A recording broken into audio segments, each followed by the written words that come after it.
1 मे महाराष्ट्र दिनी रितेश देशमुखचा राजा शिवाजी हा चित्रपट प्रेक्षकांच्या भेटीला आला.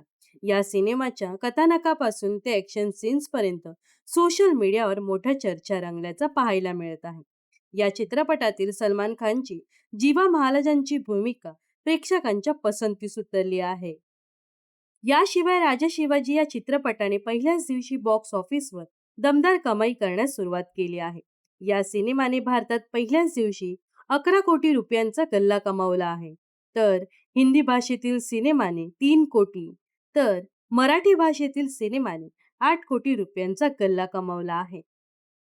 असे एकूण 11 कोटी 35 लाख रुपये या चित्रपटाने पहिल्याच दिवशी कमवल्याची माहिती समोर आली आहे.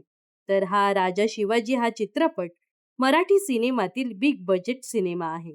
तर येत्या काही दिवसात राजा शिवाजी हा चित्रपट किती कमाई करणार हे पाहणं खूप महत्त्वाचं ठरणार आहे. तर राजा शिवाजी हा चित्रपट तुम्हाला कसा वाटला हे नक्कीच कमेंट्स करून सांगा. व अशाच मनोरंजन विश्वातील ताज्या घडामोडी जाणून घेण्यासाठी नक्कीच आपल्या चॅनलला सबस्क्राईब आणि फॉलो करायला विसरू नका.